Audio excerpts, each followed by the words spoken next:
Good week. We're starting from where we stopped yesterday. Tractate Eruvin, third chapter. Bakol Eruvin is the name of the chapter, and we'll start from the bottom of 35a4.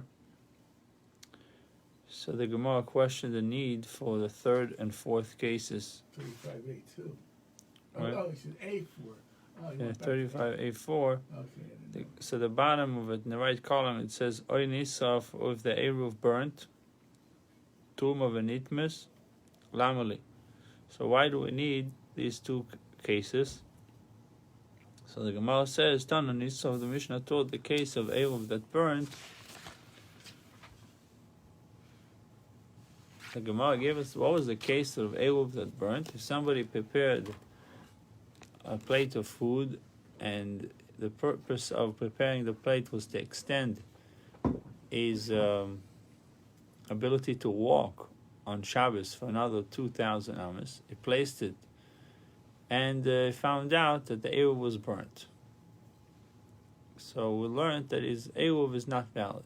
The other case was that rubble, lots of rocks fell on that Eruv, and now it's inaccessible, and therefore the Eruv again is not Eruv. So the Gemara said, why did you give me the two cases? And the Gemara is answering, first case was mentioned, if the Eruv was burnt, it's not an Eruv, Rabbi Yossi. To show us the strength, the extent of Rabbi Yossi's opinion, he rules leniently in the case of a doubtful Eruv, even when the Eruv is non-existent at the time we decide its status. So it says actually opinion of Rabbi Yossi and Rabbi Shimon in our Mishnah, both Tanaim, Rabbi Yossi and Rabbi Shimon. Tana Truma v'nitmes. Then the Mishnah taught the case of Truma, obviously consecrated food, should become tameh, and now the Kohen is unable to eat it. Rabbi Meir, to inform you the extent of Rabbi Meir's opinion, that was the second case, that even though the Eruv exists, at the time we decided status, the Eruv is still invalid. So the Gemara asks, is that Rabbi Shimon says that when you have a doubt, we judge l'chumra, stringently or strictly? Matnan, learn if a Tama person went down to immerse himself in a mikvah, Sofik Toval, Sofik Toval, and there's a doubt if he immersed himself or if he did not immerse himself.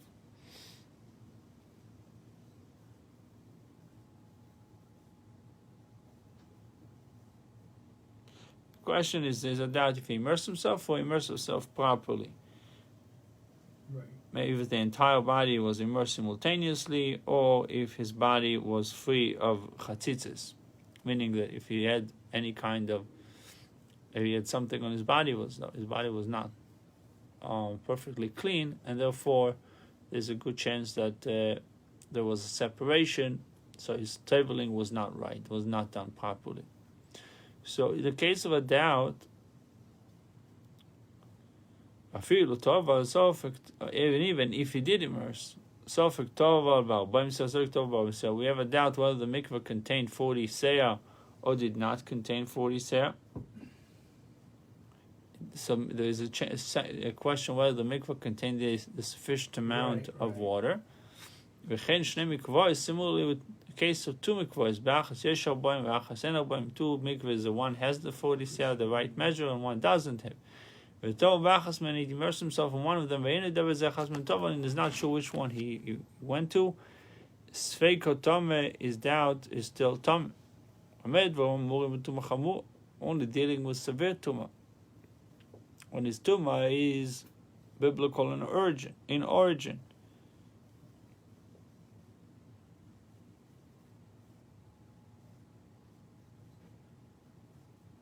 But if his Tuma is Kalo, if it's in a case where he ate foods that were tameh, or he drank liquids which were tameh, or immersed his head and most of his body in drawn water, or 3 lugin of drawn water fell on his head and most of his body. In all these cases, the person was contaminated by only a rabbinical decree or rabbinical tumah.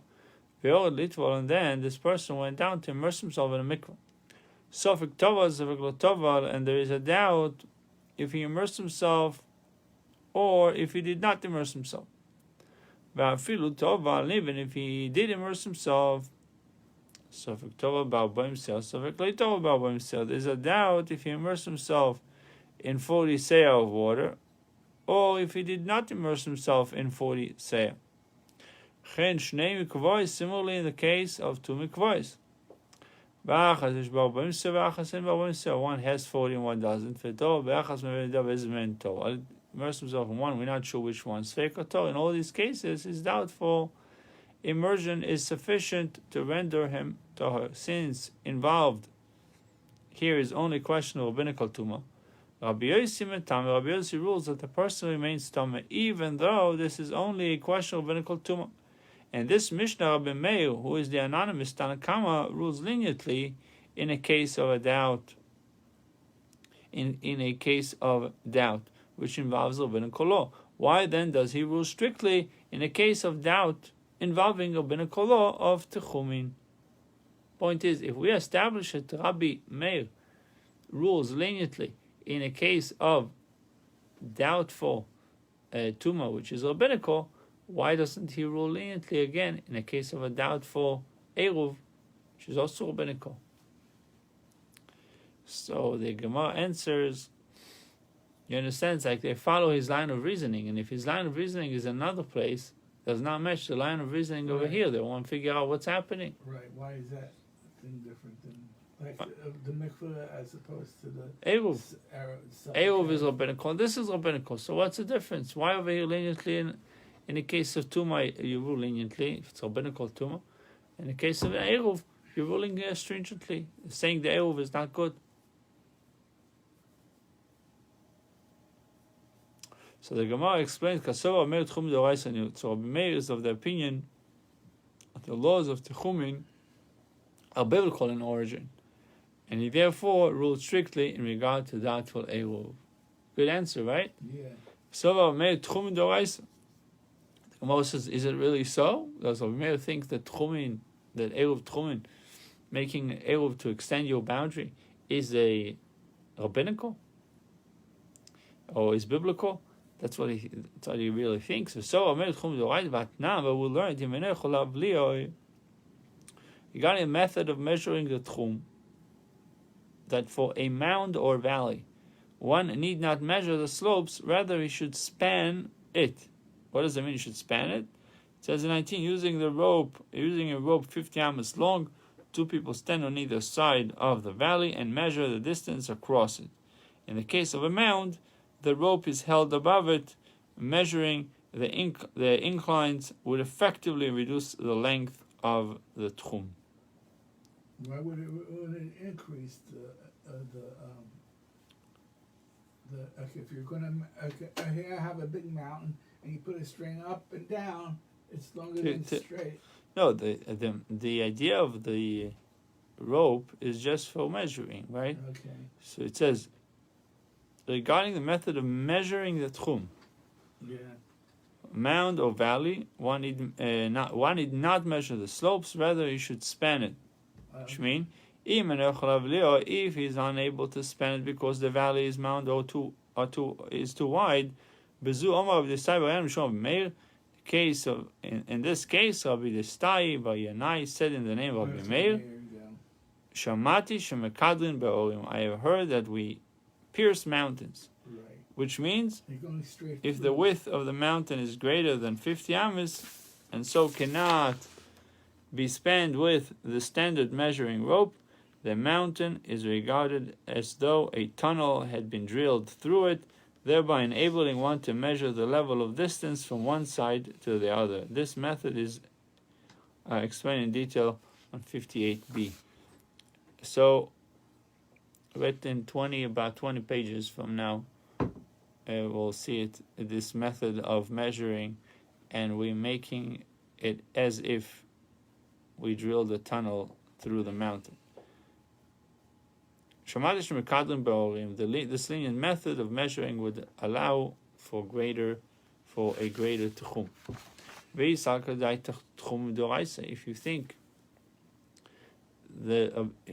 you think that according to Rabbi Meir the laws of tchum are of biblical origin, would we employ the lenient piercing method of measuring?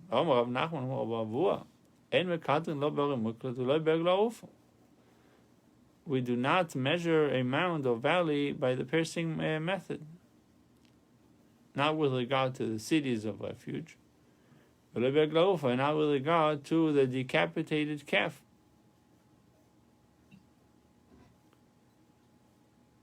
So we don't use this piercing method, not when it comes to cities of refuge, not when it comes to Egla Rufa, because they are biblical laws. Rather, we use the more stringent method of actually measuring the slopes of the mounds and valleys. Since Rabbi Meir allows the lenient piercing method to be used in measuring the tchum, we must hold that the law of tchum is not biblical. So here you go an example. So Rabbi Meir, if he's allowing it, use this method of measuring, which is probably a more lenient way of doing it. It shows that Rabbi Meir does not hold that it's biblical.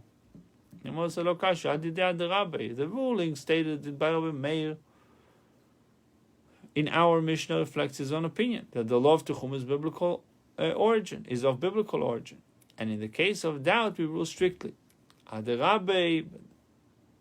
This ruling that piercing method is permitted in the case of a Tchum reflects the opinion of his teacher, who held that the law of Tchum is rabbinical in origin. Who was Rabbi Meir's teacher? Although one of Rabbi Meir's teachers, Rabbi Akiva, held that the law of Tchum is biblical in origin, Rabbi Meir studied under other sages. Doesn't say that it's Rabbi Akiva, it says other sages. Plus, what? We know that he studied under Rabbi Akiva. But by saying, they know that Rabbi Akiva's opinion is that the law of Tchum, Rabbi Akiva is the one that held the law of Tchum is biblical in origin. Over here, Rabbi Meir voicing opinion that it's not. At least speaking about measuring with the piercing of the mountain.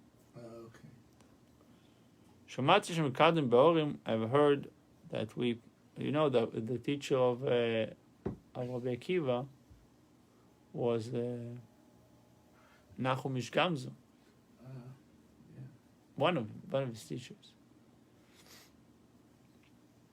So Bezu Omar Adarabi. So Dai Kanami Diktani. This explanation is also inferred by Rabbi Meir's statement, for it was taught in the Mishnah. Bezu Omar Bidistai Rabbi Yana Mishum Bar Yana Mishum Rabbi Meir.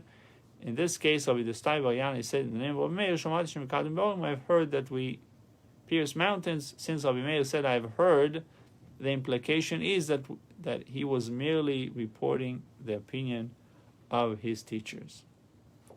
There's no indication that he personally concurred. Shmamin, I'll learn from it. Gemara has explained that Rabbi Meir's strict ruling in the Mishnah reflects his opinion of the law of Tchum is biblical. The Gemara questions this interpretation since Rabbi Meir ruled leniently in a case of doubt involving another biblical law.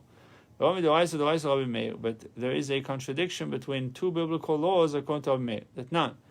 Taught in a Mishnah, if a person touched one other person during the night, he doesn't know if the person was alive or dead. In the morning he woke up and he saw that the person is dead. Rabbi Meir rules that he is tired.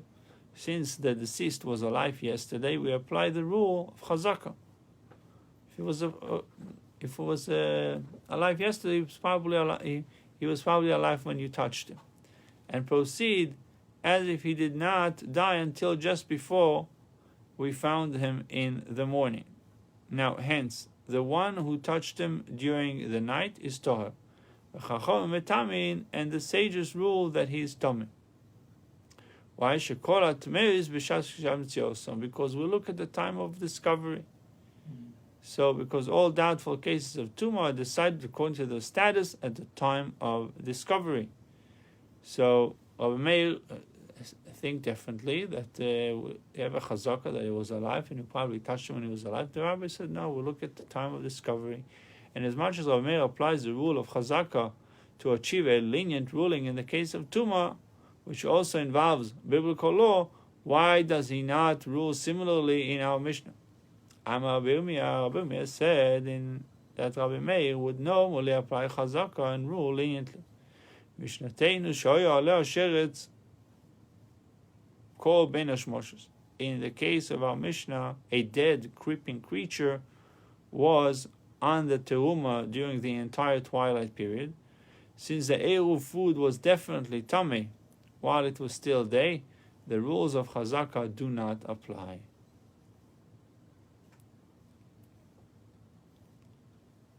So this is a case where the creeping creature was on the teruma during the entire twilight period. So the food is definitely tummy while it was still day. The rules of chazaka do not apply. You can't apply the same rule of chazaka that he applied with a dead person, because the whole day it was exposed to the sheretz. If so, if it is certain that a creeping thing rested on the truma at the start of the twilight period, in this case, would Rabbi Yossi say that the eruv is valid because a doubtful eruv is valid? If such were the case, the truma certainly was tameh before twilight, and the eruv would be invalid according to all opinions in the Mishnah. Here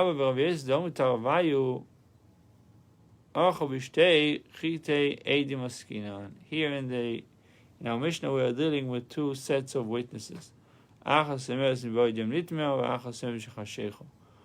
set says that the teruma became tummy while it was still day. The creature landed on it during the day, hence the eruv was invalid. And the other one says that teruma become tummy after dark, and the eruv is therefore valid. Rabbi Meir holds that in such a case, chazaka has no power to resolve the doubt, since it is in direct conflict with the testimony of two witnesses in a matter of biblical law. Hence, we are left with two conflicting testimonies as to whether the eruv food was tameh during the twilight period, and so Rabbi Meir rules stringently. In the other case, however, no witnesses testified as to the condition of the deceased at the moment he was touched. Rabbi Meir therefore applies chazaka to say that he was alive at that moment and rules the other person toher. We'll have to continue. Yeah, we'll continue a little bit later. Thank you all for watching. We'll see you